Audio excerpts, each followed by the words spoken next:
السلام علیکم ورحمۃ اللہ وبرکاتہ،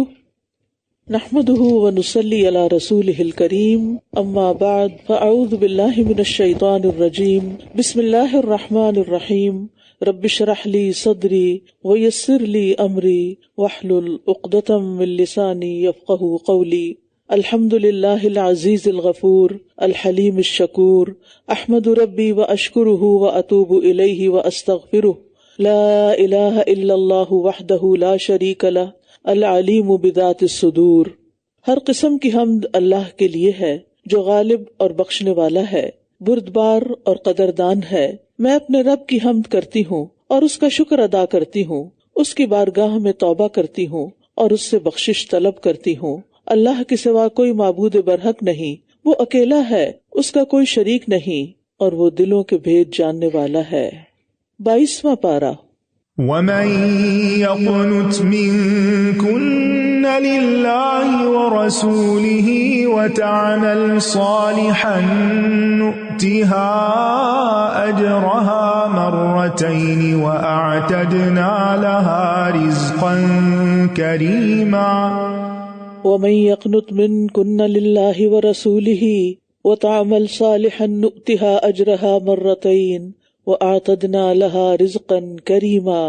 اور تم میں سے جو کوئی اللہ اور اس کے رسول کی فرما برداری کرے گی اور نیک عمل کرے گی، ہم اسے اس کا اجر 2 مرتبہ دیں گے، اور ہم نے اس کے لیے عمدہ رزق تیار کر رکھا ہے۔ پیچھے بات ہوئی تھی گناہ کی کہ گناہ پر عذاب دگنا ہوگا، تو اسی طرح فرما برداری پر اجر بھی دگنا ہوگا۔ یعنی اللہ تعالیٰ نے نبی صلی اللہ علیہ وسلم کی بیویوں سے فرمایا کہ جس طرح تمہارے لیے گناہ پر عذاب دگنا ہے، اسی طرح اللہ اور اس کے رسول کی فرما برداری اور نیک عمل کرنے پر ثواب بھی دگنا ہے، کیونکہ جس طرح تمہارے گناہ میں اللہ اور اس کے رسول کی نافرمانی کے ساتھ ان کی ایذا بھی ہے، اسی طرح ان کی فرما برداری پر اطاعت کے ساتھ ان کی خاص خوشی بھی ہے۔ ایک اور وجہ یہ بھی ہے کہ ازواج مطہرات امت کی بیٹیوں کے لیے ایک نمونہ ہے۔ انہیں دیکھ کر اگر کسی نے گناہ کیا تو اس کا وبال بھی ان پر ہوگا، اور اگر انہیں دیکھ کر کسی نے اللہ اور رسول کی اطاعت کی، یعنی ان کے حالات پڑھ کر، ان کی سیرت پڑھ کر، تو اس کا ثواب بھی انہی کو ملے گا۔ اور پھر یہاں پر بشارت خاص دی گئی، وَآتَدْنَا لَهَا رِزْقًا كَرِيمًا، کہ ہم نے اس کے لیے عمدہ رزق تیار کر رکھا ہے۔ ازواج مطہرات کو جب اختیار دیا گیا کہ وہ اللہ کے رسول کو چن لیں یا پھر دنیا کی رونق اور زینت کو،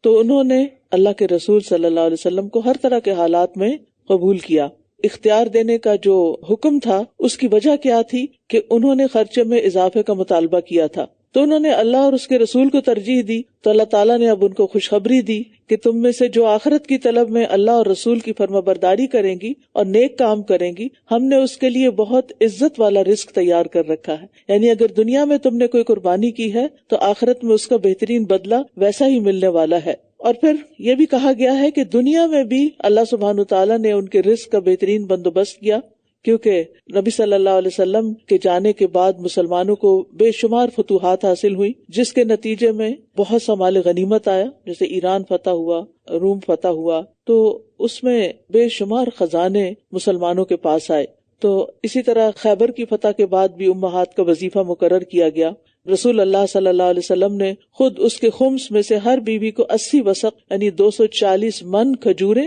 اور 20 وسق یعنی 60 من جو دیا کرتے تھے، اور یہ وظیفہ آپ کی وفات کے بعد بھی جاری رہا۔ لیکن ایک بات یاد رکھیے کہ جب ازواج مطہرات کے پاس مال کی فراوانی ہوئی تو انہوں نے اسی حساب سے اللہ کی راہ میں خرچ بھی بہت کیا اور خود قناعت والی زندگی بسر کی۔ یا نساء النبی لستن کاحد من النساء، اے نبی کی بیویوں، تم ہرگز عام عورتوں میں سے کسی ایک جیسی بھی نہیں ہو۔ اگر تم تقوی اختیار کرو تو مردوں سے نرم لہجے میں بات نہ کرنا، ورنہ جس کے دل میں بیماری ہے وہ طمع کر بیٹھے گا، اور تم معروف انداز میں بات کیا کرو۔ گویا امہات المومنین کا مرتبہ عام عورتوں جیسا نہیں، بلکہ انہیں ایک خاص مقام حاصل تھا نبی صلی اللہ علیہ وسلم کی ازواج ہونے کے اعتبار سے۔ اس اعتبار سے ان کا مرتبہ اور رتبہ بھی دیگر عورتوں سے بلند تھا۔ تو مطلب یہ ہے کہ تم دیگر عورتوں کے لیے ایک نمونہ ہو، اور اس میں کوئی شک نہیں کہ ازواج مطہرات دوسری تمام عورتوں سے افضل ہیں. ہاں، حضرت آسیہ جو زوجہ فرعون ہیں اور مریم بنت عمران اور فاطمہ بنت رسول صلی اللہ علیہ وسلم اس سے مستثنی ہے، کیونکہ ان کی فضیلت کے بارے میں باقاعدہ احادیث موجود ہیں. رسول اللہ صلی اللہ علیہ وسلم نے فرمایا، ساری دنیا کی عورتوں میں سے تمہیں مریم بنت عمران، خدیجہ بنت خویلد، فاطمہ بنت محمد اور فرعون کی بیوی آسیہ کافی ہیں. اور عورتوں پر عائشہ رضی اللہ عنہا کی فضیلت ایسی ہے جیسے تمام کھانوں پر ثرید کی. اور یہاں ازواج کو حکم یہ بھی دیا گیا کہ قولا معروفا کہیں، یعنی وقلن قولا معروفا. قول معروف سے مراد یہ ہے کہ اگر مردوں سے بات کرنے کی نوبت آئے تو صاف اور سادہ انداز میں بات کریں، جیسے ایک نارمل رویے میں بات کی جاتی ہے جس میں کوئی لگاوٹ نہیں ہوتی، کوئی ہنسی مذاق نہیں ہوتا، کوئی نرم لہجہ نہیں ہوتا. تو امہات کو یہ نہیں کہ منع کر دیا گیا کہ وہ کسی مرد سے بات نہ کریں، بلکہ معروف طریقے سے بات کریں. اور پھر یہ ہے کہ معروف میں معمول کے مطابق بات کرنا بھی آتا ہے، جیسے ایک بھلا معنی سے انسان کوئی بات کرتا ہے اور اس میں حد سے بڑی ہوئی سختی بھی نہ ہو اور نہ ہی حد سے بڑی ہوئی نرمی ہو، بلکہ درمیانے درجے کی بات ہو، نارمل وے میں بات ہو، نہ اس میں کوئی فحش بات ہو، نہ کوئی برائی کی بات ہو، اور نہ ایسا کلام ہو جو بہت مزین کیا گیا ہو یا شعر و شاعری ہو یا اس طرح کی کچھ چیزیں. اور ہم دیکھتے ہیں کہ صحابہ کرام جو تھے وہ ازواج مطہرات سے سوالات بھی کیا کرتے تھے. خاص طور پر حضرت عائشہ رضی اللہ تعالیٰ ان کو تعلیم دیتی تھی. ابو موسیٰ اشعری کہتے ہیں، جب ہم اصحاب رسول صلی اللہ علیہ وسلم پر یعنی صحابہ کرام پر کسی بھی حدیث میں کوئی اشکال پیش آیا، کوئی بات ہمیں سمجھنے میں مشکل ہوئی، تو ہم نے سیدہ عائشہ سے پوچھا تو ہم نے اس کے ہاں اس حدیث کے بارے میں معلومات پائی، یعنی ان کے پاس پہلے سے نالج ہوتا تھا. معاویہ رضی اللہ عنہ کہتے ہیں کہ میں نے عائشہ رضی اللہ عنہا سے زیادہ بلیغ، فصیح البیان اور زیادہ تیز فہم کوئی نہیں دیکھا، یعنی انتہائی انٹیلیجنٹ تھی. اور ابن سعد کہتے ہیں کہ ان سے بڑے بڑے صحابہ آ کر مسائل دریافت کرتے تھے. تو اب چونکہ انہوں نے ایک معلم کا رول بھی ادا کرنا تھا، اور جیسے کہ آگے آ بھی رہا ہے کہ جو تمہارے گھروں میں وہی نازل ہوتی ہے اس کا ذکر کرو، یعنی اس کی تعلیم دو. تو ایسے میں اس تعلیم کو لینے والی خواتین بھی تھیں اور مرد بھی تھے، تو اس تعلیم کے دینے کے انداز کو اور گفتگو کو، کمیونیکیشن کو بہتر رکھنے کی اور معروف طریقے سے، اچھے طریقے سے کرنے کی تعلیم دی گئی. اور اس میں ہم سب خواتین کے لیے بھی ایک نمونہ ہے کہ جب ہم مردوں سے بات کریں، ضرورت کی بات تو کرنی پڑتی ہے، بعض اوقات کوئی لین دین کرنا ہوتا ہے، بعض اوقات کوئی اہم امور ڈسکس کرنے ہوتے ہیں جو لوگوں کی فلاح و بہبود کے لیے ہوتے ہیں، کبھی کوئی دینی مسائل پوچھنے کی ضرورت پیش آتی ہے. تو ایسے میں ہم سب کو یاد رکھنا چاہیے کہ جو حدود اللہ اور اس کے رسول نے ہمارے لیے مقرر کی ہیں، ہم ان لمٹس کو کراس نہ کریں. ہم کوئی ایسی بات نہ کریں کہ جو ہمارے لیے فتنے کا باعث ہو یا کسی دوسرے کے لیے مشکل کا باعث ہو. اور اسی طرح جب بھی مردوں سے بات کریں تو کوشش کریں کہ ہنسی مذاق اس میں نہ ہو، اور ایسا انداز نہ ہو کہ جیسے ہم خواتین آپس میں فرینکلی ایک دوسرے سے بات کر رہے ہوتے ہیں، بلکہ ضرورت کی بات کی جائے، ضرورت سے آگے نہ بڑھا جائے، اور اس میں ایک معقول اور معروف انداز ہو کہ کوئی بھی دیکھنے والا کسی غلط فہمی میں نہ پڑے. وَقَرْنَ فِي بُيُوتِكُنَّ وَلَا تَبَرَّجْنَ تَبَرُّجَ الْجَاهِلِيَّةِ الْأُولَى وَقَرْنَ فِي بُيُوتِكُنَّ، اور اپنے گھروں میں ٹک کر رہو اور پہلی جاہلیت کا سا اظہار زینت نہ کرو، اور نماز قائم کرو اور زکوٰۃ ادا کرو اور اللہ اور اس کے رسول کی اطاعت کرو. بے شک اللہ یہی چاہتا ہے اے اہل بیت کہ تم سے گندگی کو دور کر دے اور تمہیں خوب پاک کر دے. اب یہاں پر عورت کے لیے گھر سے باہر نکلنے کے آداب بتائے گئے ہیں. عورت کا اصل جو اسٹیشن ہے کام کرنے کا وہ اس کا گھر ہے، جیسے کہ ازواج مطہرات سے کہا جا رہا ہے کہ اپنے گھروں میں ٹک کر رہو، یعنی تمہاری جو فیلڈ آف ورک ہے وہ تمہارا گھر ہے. لیکن عورت ضرورتاً گھر سے باہر نکل سکتی ہے، اور اگر گھر سے باہر نکلنا ہو تو پھر پہلی جاہلیت کا سا اظہار زینت نہ کرے. اور اس کے بعد نماز اور زکوٰۃ کی بات آئی، یعنی اس سے اندازہ ہوتا ہے کہ یہ حکم خواتین کے لیے کتنا اہم ہے کہ ضرورتاً اگر گھر سے باہر نکلنا پڑے تو کس طریقے سے نکلیں، اور پھر باقی معاملات میں بھی اللہ اور رسول کی اطاعت کریں. تو اس میں خاص طور پر یہ جو بات کی گئی ہے وہ ہے کہ ولا تبرجنا، تبرج کا لفظ جو ہے یہ برج سے ہے. برج کہتے ہیں ہائی رائز کو، یعنی نمایاں چیز کو. یعنی عورت باہر نکلتے ہوئے اپنے آپ کو نمایاں نہ کرے، نہ اپنے لباس کے ذریعے، نہ ہی اپنی چال کے ذریعے، نہ اپنی گفتگو کے ذریعے، بلکہ ایک سادہ طریقے سے نکلے. اور تبرج کا لفظ بے پردگی اور زیب و زینت کے اظہار کے لیے استعمال ہوتا ہے. اور اسی طرح یہ ہے کہ خوشبو لگا کر نہ نکلے. رسول اللہ صلی اللہ علیہ وسلم نے فرمایا جو عورت عطر لگائے اور اس لیے لوگوں کے پاس سے گزرے تاکہ وہ اس کی خوشبو سونگے تو وہ زانیہ ہے، یعنی اتنا برا اس کو قرار دیا گیا. اور اسی طرح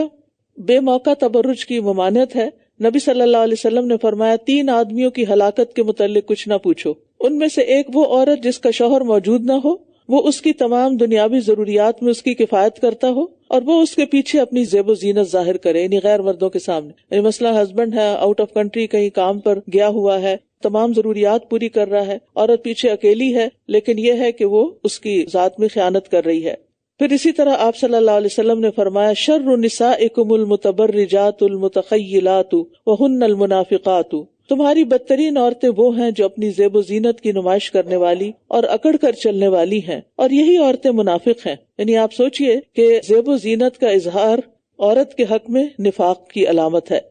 پھر اسی طرح رسول اللہ صلی اللہ علیہ وسلم نے فرمایا، جہنمیوں کی 2 قسمیں میں نے ابھی تک نہیں دیکھی. ان میں ایک وہ لوگ ہیں جن کے پاس بیل کے دموں جیسے کوڑے ہوں گے جس سے وہ لوگوں کو ماریں گے، یعنی ظالم حکمران. دوسری قسم ان عورتوں کی ہے جو کپڑے پہننے کے باوجود ننگی ہوں گی. کپڑے پہننے کے باوجود ننگی ہوں گی، یا تو کپڑے بہت باریک ہوں گے، سی تھرو ہوں گے، یا پھر یہ ہے کہ وہ اتنے سکن ٹائٹ ہوں گے کہ پورے جو فگرز ہیں وہ نمایاں ہو رہے ہوں گے. مائل ہونے والی، یعنی مردوں کے پیچھے جانے والی اور دوسروں کو مائل کرنے والی، یعنی ان کو اپنے سے رجھانے والی. ان کے سر بختی اونٹ کے کوہان کی طرح، یعنی سر کے اوپر انہوں نے بال یا جوڑا ایکسٹرا لگا کے اس طرح اونچا کیا ہوا ہے کہ جیسے اونٹ کے گردن کے اوپر کوہان ہوتی ہے اور وہ نمایاں ہوتی ہے. ایسی عورتیں جنت میں داخل نہ ہوں گی، نہ جنت کی خوشبو پائیں گی، حالانکہ جنت کی خوشبو لمبے فاصلے سے آتی ہے، یعنی دور دور سے آتی ہے. تو اس سے آپ دیکھیے کہ دنیا کی چند روزہ زندگی میں لوگوں کی اٹینشن لینے کے لیے انسان ایسے کام کرے اور پھر اللہ اور اس کے رسول کے سامنے شرمندہ ہو، بلکہ ان کا غضب جھیلے.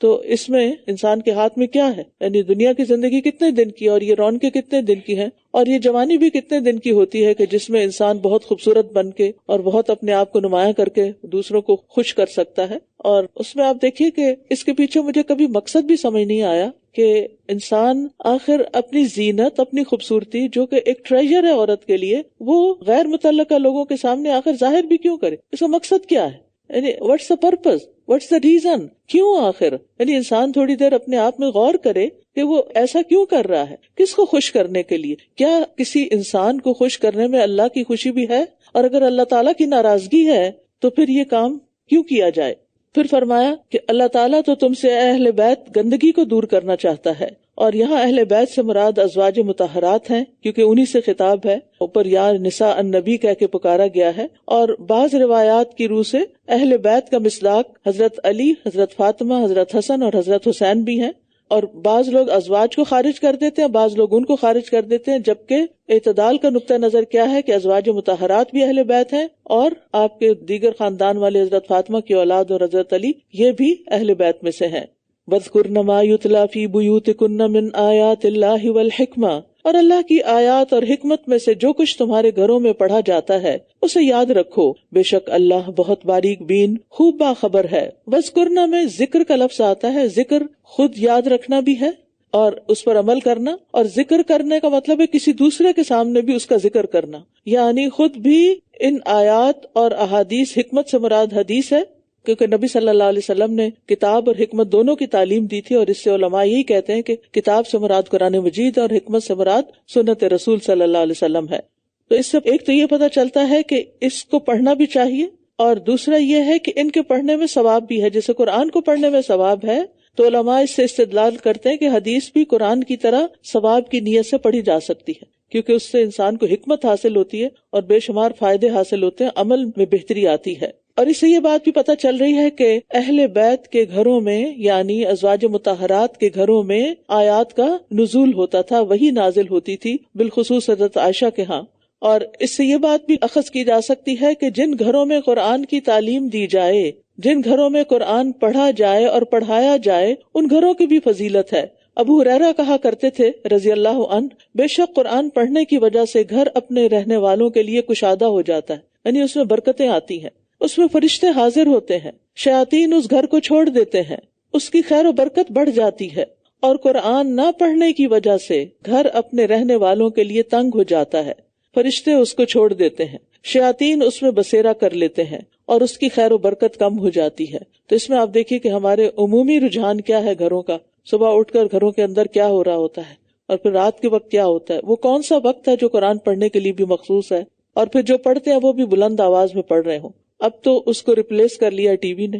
کچھ لوگ گھر میں انٹر ہوتے ٹی وی آن کر دیتے، بھلے دیکھیں یا نہ دیکھیں، مسلسل کبھی میوزک بج رہا ہے، کبھی نیوز آ رہی ہیں، کبھی اینکرز بیٹھے ہوئے ہیں، کبھی کچھ ہو رہا ہے. اور اگر کوئی گھر میں قرآن پڑھ بھی رہا ہے تو وہ کسی گوشے میں بیٹھ کے چپکے سے اس کو یا صرف نگاہوں سے دیکھ کے ریڈ کر رہا ہے. تو ہمیں سوچنا چاہیے کہ ہم نے کس چیز کو آگے کر لیا اور کس چیز کو پیچھے کر لیا، اور ہمیں کل کیا چیز کام آنے والی ہے جب ہم اس دنیا سے جائیں گے. ان المسلمین والمسلمات والمؤمنین والمؤمنات والقانتین والقانتات والصادقین والصادقات، بے شک مسلمان مرد اور مسلمان عورتیں اور مومن مرد اور مومن عورتیں اور فرما بردار مرد اور فرما بردار عورتیں اور سچے مرد اور سچی عورتیں اور صبر کرنے والے مرد اور صبر کرنے والی عورتیں اور عاجزی کرنے والے مرد اور عاجزی کرنے والی عورتیں اور صدقہ دینے والے مرد اور صدقہ دینے والی عورتیں اور روزہ رکھنے والے مرد اور روزہ رکھنے والی عورتیں اور اپنی شرمگاہوں کی حفاظت کرنے والے مرد اور حفاظت کرنے والی عورتیں اور کثرت سے اللہ کا ذکر کرنے والے مرد اور ذکر کرنے والی عورتیں، اللہ نے ان کے لیے مغفرت اور بہت بڑا اجر تیار کر رکھا ہے.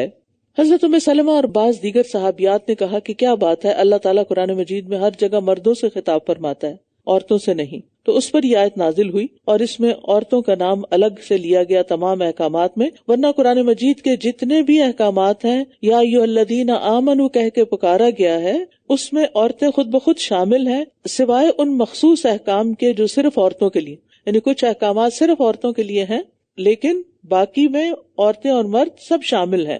عطا بن ابی رباح کہتے ہیں جو اپنے معاملات اللہ عز و جل کے سپرد کر دیتا ہے وہ اللہ کے اس فرمان میں داخل ہے ان المسلمین والمسلمات، اور جو شخص اس بات کا اقرار کرتا ہے کہ اللہ اس کا رب ہے، محمد صلی اللہ علیہ وسلم اس کے رسول ہیں، اور اس کی زبان اور اس کے دل کی مخالفت نہ کرے تو وہ اللہ تعالیٰ کے اس فرمان میں داخل ہے والمؤمنین والمؤمنات، اور جو فرائض میں اللہ کی اطاعت کرے اور سنت میں رسول کی اطاعت کرے تو وہ اس فرمان میں داخل ہے والقانتین والقانتات، اور جو اپنی باتوں کو جھوٹ سے محفوظ رکھے وہ اس فرمان میں داخل ہے والصادقین والصادقات، اور جو اطاعت پر صبر کرے اور نافرمانی سے رک جانے پر صبر کرے اور گھٹیا کاموں سے صبر کرے وہ اللہ کے اس فرمان میں داخل ہے والصابرین والصابرات، اور جو اس حال میں نماز پڑھے کہ وہ نہ جانتا ہو کہ اس کے دائیں بائیں کون کھڑا ہے تو وہ اس فرمان میں داخل ہے والخاشعین والخاشعات، اور جو ہفتے میں 1 درہم صدقہ کرے وہ اس فرمان میں داخل ہے والمتصدقین والمتصدقات، اور جو ہر مہینے میں 13، 14 اور 15 تاریخ کو ایام 20 کے روزے رکھے تو وہ اس فرمان میں داخل ہے والصائمین والصائمات، اور جو اپنی شرمگاہ کی حفاظت کرے اس چیز سے جو حلال نہ ہو تو وہ اللہ کے اس فرمان میں داخل ہے والحافظین فروجہم والحافظات، اور جو 5 وقت کی نمازیں ادا کرے وہ اس فرمان میں داخل ہے والذاکرین اللہ کثیرا والذاکرات. اب آپ دیکھ لیجئے کہ ان میں سے کون سی چیز ہے جو ابھی تک ہماری ہیبٹ نہیں بنی. رمضان کے روزے تو الحمدللہ ہم سب رکھ ہی لیتے ہیں، لیکن رمضان کے بعد پھر پتہ نہیں ہمیں کیا ہو جاتا ہے اور ہمارا نفس ہم پہ حاوی ہو جاتا ہے کہ نفل روزہ رکھنا مشکل ہو جاتا ہے. اس رمضان میں خاص طور پر اللہ تعالیٰ سے دعائیں کیجیے قبولیت کے اوقات میں کہ اللہ تعالیٰ ہمیں ہر مہینے کے کم از کم 3 روزے رکھنے کی توفیق ضرور عطا فرمائے اور وہ کبھی نہ چھوٹے ہم سے. اگر پیریڈز وغیرہ کی وجہ سے وہ دن مس ہو جائیں تو مہینے میں کسی وقت بھی 3 روزے آپ رکھ سکتے ہیں، آپ اسی حکم میں داخل ہو جائیں گے. اور اللہ کا کثرت سے ذکر کرنے میں یہ چیز بھی آتی ہے کہ انسان نمازوں کے علاوہ قرآن کی تلاوت کرے، نمازوں کے بعد ذکر کرے، صبح و شام کے اذکار کرے، بستر پر جا کر سونے سے پہلے ذکر کرے، نیند سے جاگ کر اللہ کا ذکر کرے، گھر سے نکلتے ہوئے، گھر میں داخل ہوتے ہوئے، کھانا کھاتے ہوئے اور زندگی کے دیگر مقامات پر، اور ویسے بھی کثرت سے اللہ کو یاد کرتا رہے. کبھی سبحان اللہ کی تسبیح کرے، کبھی درود شریف پڑھے، کبھی استغفار کرے، اور اسی طرح دیگر اذکار کی پابندی کرے، کیونکہ اجر بہت بڑا ہے. اللہ نے ان کے لیے بہت بڑا اجر تیار کر رکھا ہے. تو اس اجر کو پانے کے لیے یہ اعمال کرنا ضروری ہے. اور کسی مومن مرد اور کسی مومن عورت کے لیے جائز نہیں کہ جب اللہ اور اس کا رسول کسی معاملے میں فیصلہ کر دے تو اس معاملے میں ان کا کوئی اختیار ہو، اور جو کوئی اللہ اور اس کے رسول کی نافرمانی کرے گا تو یقیناً وہ صریح گمراہی میں پڑ گیا. یہ آیت زینب رضی اللہ عنہ کے نکاح کے سلسلے میں نازل ہوئی تھی. حضرت زید بن حارثہ جو اصلاً عرب تھے لیکن کسی نے انہیں بچپن میں زبردستی پکڑ کے بطور غلام بیچ دیا تھا، لیکن نبی صلی اللہ علیہ وسلم سے حضرت خدیجہ کے نکاح کے بعد حضرت خدیجہ نے انہیں رسول اللہ صلی اللہ علیہ وسلم کو ہبہ کر دیا، ایز اے گفٹ دے دیا. آپ نے انہیں آزاد کر کے اپنا بیٹا بنا لیا. اب نبی صلی اللہ علیہ وسلم چونکہ ان کو بیٹے کی طرح ٹریٹ کرتے تھے تو ان کے نکاح کے لیے اپنی پھپھی زاد بہن جو تھی، اپنی کزن حضرت زینب کو نکاح کا پیغام بھیجا، جس پر انہیں اور ان کے بھائی کو خاندانی وجاہت کی بنا پر کچھ تعامل ہوا کہ زید تو ایک آزاد کردہ غلام ہے، کیونکہ اس معاشرے میں غلاموں کی کوئی ویلیو نہیں تھی، اور ہمارا تعلق ایک اونچے خاندان سے ہے، جیسے کہ آج کل بھی بہت سے لوگ ذات پات کے چکر میں رشتہ نہیں کرتے، تو اس پر یہ آیت نازل ہوئی کہ اللہ اور اس کے رسول کے فیصلوں کے آگے سر تسلیم خم کرنا ضروری ہے۔ اس آیت کے سننے کے بعد حضرت زینب نے اپنی رائے پہ اصرار نہیں کیا، اپنی پسند کو چھوڑ دیا اور شادی کے لیے تیار ہو گئی، لیکن پھر ان کا نباہ نہ ہو سکا۔ اور جب آپ اس شخص سے کہہ رہے تھے جس پر اللہ نے انعام کیا تھا، اور آپ نے بھی یعنی حضرت زید کہ اپنی بیوی کو اپنے پاس روک رکھو اور اللہ سے ڈرو، یعنی وہ طلاق دینا چاہتے تھے لیکن نبی صلی اللہ علیہ وسلم ان کو روکتے تھے، اور آپ اپنے دل میں جو چھپا رہے تھے اللہ اسے ظاہر کرنے والا تھا، اور آپ لوگوں سے ڈر رہے تھے، حالانکہ اللہ زیادہ حقدار ہے کہ آپ اس سے ڈریں۔ پھر جب زید نے اس سے اپنی حاجت پوری کر لی تو ہم نے اس کا نکاح آپ سے کر دیا تاکہ مومنوں پر اپنے منہ بولے بیٹوں کی بیویوں سے نکاح کے معاملے میں کوئی تنگی نہ رہے جب وہ ان سے حاجت پوری کر چکے یعنی طلاق دے چکے، اور اللہ کا حکم ہو کر رہنے والا ہے۔ چونکہ ان دونوں کے مزاج میں فرق تھا، حضرت زید اور حضرت زینب کے، دونوں ہی بہت نیک انسان تھے اور نبی صلی اللہ علیہ وسلم کے بہت قریبی تھے، تو آپس میں ان کی بنتی نہیں تھی کیونکہ ذہنی ہم آہنگی نہیں تھی، دونوں کا بیک گراؤنڈ فرق تھا۔ تو اس کا تذکرہ حضرت زید نبی صلی اللہ علیہ وسلم سے کرتے رہتے تھے اور طلاق دینے کی خواہش بھی رکھتے تھے، لیکن نبی صلی اللہ علیہ وسلم ان کو روک دیتے تھے اور نباہ کرنے کی تلقین کرتے تھے، جیسے تمام ماں باپ ایسے ہی کرتے ہیں نا، کہ اگر بچوں میں کوئی انبن ہو تو وہ روکتے ہیں کہ نہیں دیکھو اتنی جلدی نہ کرو، ٹائم دو ایک دوسرے کو۔ اور اس سے پہلے اللہ سبحانہ وتعالیٰ نے آپ کو آگاہ بھی کر دیا تھا کہ جب حضرت زید طلاق دے چکیں گے تو پھر ان سے آپ کو شادی کرنی ہوگی،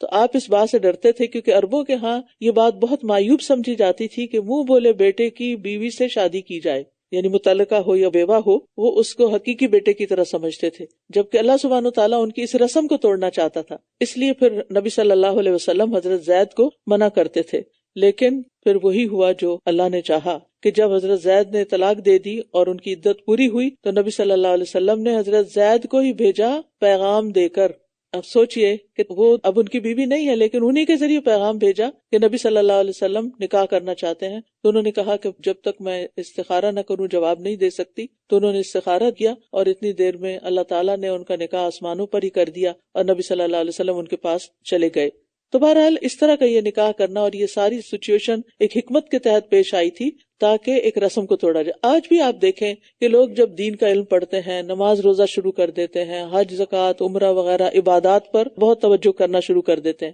لیکن جو رسم و رواج ہیں اور جو کلچر میں ایسی چیزیں ہیں جو دین سے ٹکراتی ہیں، ان سے نکلنا ان کو بہت مشکل لگتا ہے۔ اب آپ دیکھیں کہ ہمارے ہاں جو شادی بیاہ کے اوپر رسمیں ہوتی ہیں، بہت سے دیندار لوگ ہو بہو وہی کچھ کر رہے ہوتے ہیں جو ایک ان پڑھ انسان کر رہا ہوتا ہے۔ کیوں؟ اس لیے کہ اس کے خلاف نہیں جا سکتے کہ ہم آڈز میں سے ہو جائیں گے اور لوگ ہمیں کیا کہیں گے، لوگ جینے نہیں دیں گے، فلاں کیا کہے گا، فلاں۔ اور سب سے بڑی بات ہے کہ بچوں کا بہانہ کرتے ہیں کہ بچے نہیں مانتے۔ ٹھیک ہے، بچے نہیں بھی مانتے، اس میں کوئی شک نہیں، بعض اوقات بچوں کی خواہش کچھ اور ہوتی ہے، لیکن پھر یہ کہ بچوں کی ذہن سازی کرنا بھی ہمارا ہی کام ہوتا ہے جس حد تک ہم کر سکیں، کیونکہ بہت سی چیزیں اگر آپ کسی وقت غور کریں کہ کتنی چیزیں ہماری شادیوں کے اندر ایسی ہیں کہ جو اللہ اور اس کے رسول صلی اللہ علیہ وسلم کے احکامات سے ٹکراتی ہیں، اور ان کی وجہ سے ہم مشکلات کا بھی شکار ہیں، دنیا بھی مشکلات میں پڑے ہوئے ہیں، لیکن یہ ہے کہ ان سے باز بھی نہیں آتے، ان سے باہر بھی نہیں نکلتے، تو یہ اللہ کی توفیق سے ہی ہو سکتا ہے۔ تو معاشرتی رسم و رواج کو توڑنا آسان کام نہیں، تو یہ رسم ایسی بری تھی کہ اس معاشرے کے اندر جڑ پکڑی ہوئی تھی کہ اگر اللہ کے رسول صلی اللہ علیہ وسلم اس کو خود نہ توڑتے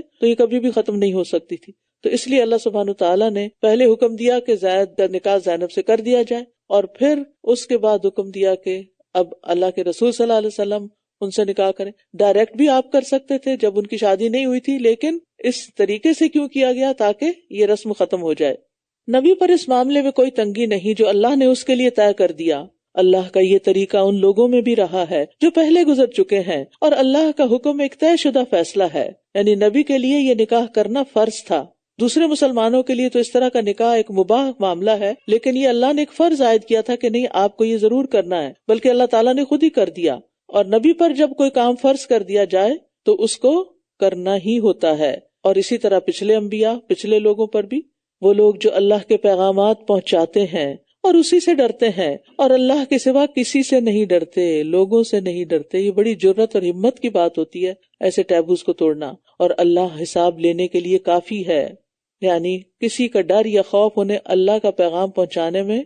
مانے نہیں ہوتا، اور نہ کسی کی لان تان کی پرواہ ہوتی ہے۔ ہم بہت سے کام کیوں کرتے رہتے ہیں جو غلط ہوتے ہیں؟ لوگوں کے ڈر سے، ایک عام جملہ ہے جو اکثر ہمارے منہ پہ آ جاتا ہے، لوگ کیا کہیں گے، لوگ کیا کہیں گے. اگر نہ بھی کہیں تو ہم دل میں سوچ لیتے ہیں لوگ کیا کہیں گے. تو یا تو ہم پھر لوگوں کی بندگی کر لیں یا پھر اللہ کی بندگی کر لیں.